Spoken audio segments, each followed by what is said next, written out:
तर मित्र काय आहे की अशी सवय लागते माणसाला, डफळं वाढलं की मार उडी, तशी सवय लावू नका. 1 तासात मी तुम्हाला आनंदी करेन आणि पुन्हा मी तुम्हाला भेटणार नाही, पुन्हा तुम्हाला लेक्चर ऐकायला मिळणार नाही. मग तुम्ही म्हणायची लेक्चर ऐकलं की मी आनंद होतो, अशी सवय लावू नका. अशी सवय लावू नका मित्र. हा आनंदी होण्याचा मार्ग. आता कोणीतरी बोललं की आपण पैशाचे गुलाम आहात. बिलकुल, हे कलियुग आहे मित्र. कलियुगामध्ये सगळ्यात महत्वाचं ना बीबी बड्या काय गाण्यात ते ना रुपया बळा सबसे बडा रुपया. हे गाणं जवळजवळ 30-35-40 वर्षापूर्वीचं आहे. पण अजून ना बीबी बड्या ना बच्चा ना बाप बडा ना मैया, सबसे बडा रुपया. बरोबर आहे. बरोबर. मी याच्या पिक्चरमधलं मेमोर गाणं म्हणतो आणि ते अजूनही सत्य आहे. याच्या पुढे अनेक वर्ष सत्य राहणार आहे. पण त्याच्यावर आपल्याला मात करायची आहे. कारण ज्याच्याजवळ पैसा आहे त्याला जर विचारलं रात्री 2 वाजता फोन करून तर तो गडबडून जागा उठून, कारण तो जागेच करत पैसा आहे ना, सांभाळायला पाहिजे. बरोबर आहे. हा पैसाच माणसांना वेळ केलेला आहे आणि त्या पैशाच्या मागे लोक पळतात. पण खरं सुख किंवा खरं आनंद पैशामध्ये नाही. मला मान्य आहे की पैसा आवश्यक आहे. मी अजूनही या वयात अजूनही पैसे कमवतो. वर्षा महिन्याला 2 लाख रुपये 1.5 लाख रुपये कमवल्याशिवाय मला चैन पडत नाही, तो विषय वेगळा आहे. पण मनामध्ये आनंद ठेवणं हे तुमच्या हातामध्ये आहे. तुम्ही जर मनामध्ये आनंद ठेवायचा असेल आणि आनंदी व्हायचा असेल तर पैसा हे जरी आवश्यक असलं तरी आवश्यक आहे. सुख सोयी म्हणतात त्याला. पैशाने तुम्हाला सोयी मिळतील. लक्षात ठेवा, सुख सोयी म्हटला. पैशाने तुम्हाला काय मिळणार आहे? सोयी. पण पैशाने तुम्हाला सुख मिळणार नाही. ते सुख कुठे आहे? तुमच्या मनामध्ये आहे. आणि मनामध्ये असलेलं सुख तुम्हाला शोधायचं आहे आणि आनंदी व्हायचं आहे. त्या आनंदी होण्यासाठी सगळ्यात पहिला मार्ग मी तुम्हाला सांगतोय.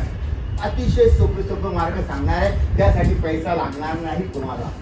समजू नका किंवा आता काहीतरी पैसे लागणार आहे मग तुम्ही शिकवा, अजिबात नाही. पैशाचा आणि सुखाचा काही संबंध नाही. पैशाचा आणि सोयीचा संबंध आहे. पैशामुळे तुम्हाला सोयी मिळणार आहेत. म्हणजे पैशामुळे तुम्हाला इथून जर गोवा जायचं असेल तर तुम्ही 1 तासात गोवा जाऊ शकाल विमानाने. आणि जर त्याच्यावर पैसे नसतील तो रेल्वेने किंवा एसटीने जाऊ शकतो. जाताना जर तुम्ही आनंदी राहिलात तर तुम्ही सुखी, तर तुम्ही आनंदी.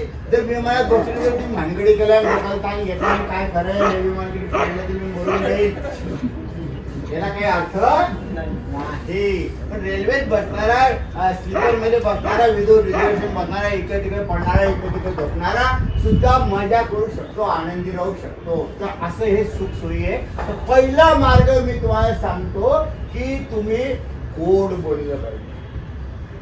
बरोबर दादा? काय बोललं पाहिजे?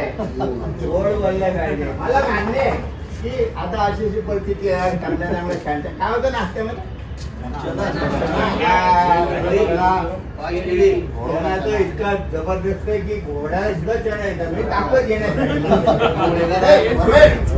मी सुद्धा सकाळी चणा खाऊन आलेलो आहे. मी सुद्धा चणे रात्री हातभरे भिजून ठेवून सकाळी खाऊन घेतो. घोड्यासारखं आपल्याला काम करायचं आहे ना. बरोबर ना. मला सुद्धा सकाळी चणे खातो, सकाळी काजूने बदाम आणि अक्रोड भिजून ठेवतो, ते खातो. लक्षात चणे खूप चांगले आहेत. तर मित्र तुम्हाला झोप येणार आहे आणि मी तुमची झोप मोडणार आहे. नको ते नॉनव्हेज ते का काय लक्ष तुम्ही उठवणार आहे. झोपत तुम्ही किती झोपल का? एकदम 10-20 लोक झोपले मग काय प्रॉब्लेम येते. उठवणार. तर आपल्याला गोड बोलणं शिकायचं आहे. शिकायचं म्हणजे काय? कारण आपल्याला गोड बोलता येईल.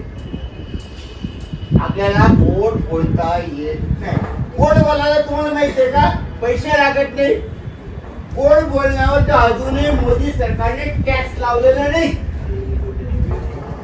जोपर्यंत मोदी सरकार टॅक्स लावत नाही तोपर्यंत गोड बोलून घ्या. काय सांगतायत मी उद्या गोड बोलण्यावर पण टॅक्स लागू शकतो. तर गोड बोलायला शिका. गोड बोलण्याने काय होतं की गोड बोलण्याने तुमच्या मनाला परम आनंद मिळतो. तुमचे शत्रू तयार होत नाहीत, तुमचे मित्र तयार होतात, तुम्हाला एक नवीन नाव मिळतं, गोड बोले.